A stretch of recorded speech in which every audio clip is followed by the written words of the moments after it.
অধিকাংশ মানুষই জানে না লেবু দিয়ে এত মজাদার আচার বানানো যায়। জিভে জল আসার জন্য প্রস্তুত হয়ে যান। কোনো রকম তেল ব্যবহার করা ছাড়াই ইনস্ট্যান্টলি মাত্র 20 মিনিটে এই লোভনীয় লেবুর আচার বানিয়ে সংরক্ষণ করতে পারবেন বছর জুড়ে। যে কোনো খাবারের স্বাদ বাড়াতে এই লেবুর আচারের কোনো তুলনাই হয় না। আসসালামু আলাইকুম everyone, I am chef Ishika. Welcome back to আইফুড channel. লেবুর আচার বানানোর জন্য আমি প্রথমেই নিয়েছি 1 কেজি বা 10টি লেবু। যেহেতু আমি স্কিন সহ লেবুর আচার বানাবো, তাই লেবুগুলোকে খুব ভালো মতো ধুয়ে পরিষ্কার করে নিয়েছি। এবার লেবুতে দিয়ে দিচ্ছি পরিমাণ মতো উষ্ণ গরম পানি। এতটুকু পরিমাণ পানি দিতে হবে যেন লেবুগুলো পানিতে ডুবে থাকে। সেই সাথে দিয়ে দিলাম 1 টেবিল চামচ লবণ। এবার এই গরম পানিতেই লেবুগুলোকে ভিজিয়ে রাখবো 10 মিনিটের মতো। লেবুগুলোকে 10 মিনিটের মতো লবণ মেশানো উষ্ণ গরম পানিতে ভিজিয়ে রাখলে স্কিনগুলো যেমন পরিষ্কার হবে, তেমনি স্কিনের তিতা ভাবটাও অনেকটাই কমে যাবে। লেবুগুলোকে 10 মিনিটের মতো পানিতে ভিজতে রেখে দিয়েছিলাম। এবার পানিগুলোকে স্ট্রেন করে নিব। এখন লেবুগুলোকে ছোট ছোট পিস করে কেটে নেব। উপরের আর নিচের অংশটাকে কেটে ফেলে দিচ্ছি। এবার লেবুটাকে ছোট ছোট করে পিস করে নেব।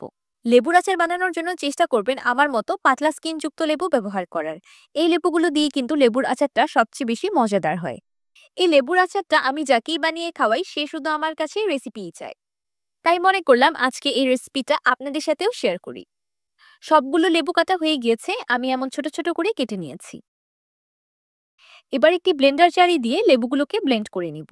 ব্লেন্ড করার সময় কোনো রকম পানি ব্যবহার করা যাবে না, পানি ছাড়াই লেবুগুলোকে ব্লেন্ড করে নিতে হবে।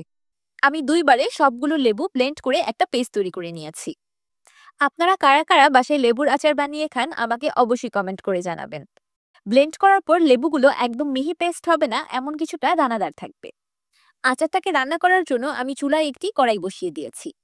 এবার কড়াইয়ে দিয়ে দিলাম ব্লেন্ড করে রাখা লেবু। এবার আচারে কিছু মশলা অ্যাড করে দিব।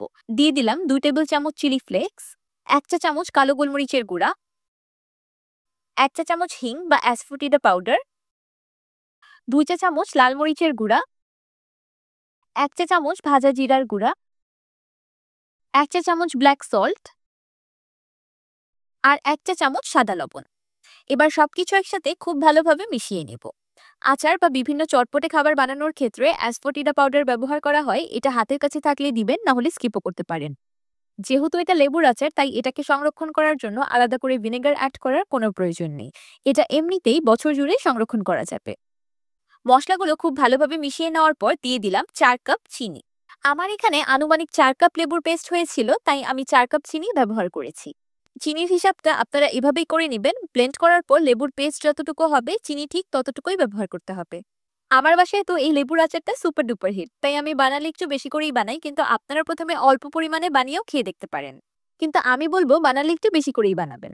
চিনি অ্যাড করার পরেই আচারটা খুব বেশি লিকুইডি হয়ে যাবে। এখন আচারটাকে রান্না করতে থাকবো পানি শুকিয়ে আঠালো হয়ে আসা পর্যন্ত। এই আচারটাকে অনবরত নাড়তে থাকতে হবে না, কারণ তলানিতে লেগে যায় না। অনবরত নাড়তে গেলে তখন আবার হাতে ছিটা আসতে পারে। তাই চুলার আঁচটাকে মিডিয়াম করে আচারটাকে এমনিতেই রান্না হতে দিবেন, জাস্ট মাঝে মাঝে একটু নেড়ে দিলেই হবে।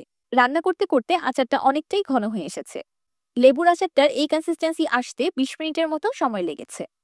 আচ্ছা, আপনারা কিন্তু এই প্রিমিয়াম জার্মানি হানিকম কড়াইটা আমার বিজনেস পেজ অথেন্টিক বাই ইশিকাতে পেয়ে যাবেন। লিংক আমি ডেসক্রিপশন বক্সে দিয়ে দিব। আপনারা যদি একদম অথেন্টিক কুকওয়্যারস কিনতে ইন্টারেস্টেড হন, তাহলে আমার পেজে যোগাযোগ করতে পারেন। চুলায় আচারটাকে এর থেকে বেশি ঘন করার প্রয়োজন নেই, কারণ এটা ঠান্ডা হয়ে গেলে আরো বেশি ঘন হয়ে যাবে।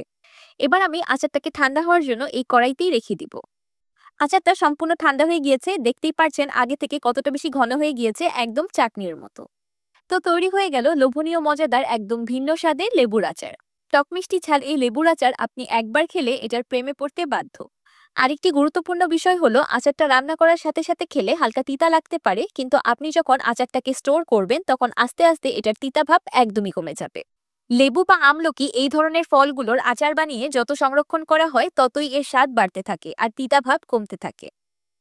খিচুড়ি, বিরিয়ানি, ডাল ভাত, পরোটা যাই বলেন না কেন, এই লেবুর আচারের কোনো তুলনাই হয় না। যে কোনো খাবারের স্বাদকে 10 গুণ বাড়িয়ে দিবে। অনেকেরই আচার খেলে গ্যাস্ট্রিকের সমস্যা হয়। যেহেতু এই লেবুর আচারটা বানানোতে কোনো রকম তেলের ব্যবহার করা হয়নি, তাই যারা গ্যাস্ট্রিকের সমস্যার জন্য আচার খেতে পারেন না, তারাও এই আচারটা খুব মজা করে খেয়ে নিতে পারবেন। আপনারা ইচ্ছে করলে এই আচারটা বানানোর জন্য চিনির পরিবর্তে গুঁড়ো ব্যবহার করতে পারবেন। আমার আজকের এই লেবুর আচার রেসিপিটি আপনাদের কাছে কেমন লাগলো আমাকে অবশ্যই কমেন্ট করে জানাবেন। ভিডিওটি ভালো লাগলে একটি লাইক দিবেন আর আমার চ্যানেল সাবস্ক্রাইব করে আমার চ্যানেলের পাশেই থাকবেন। আল্লাহ হাফেজ।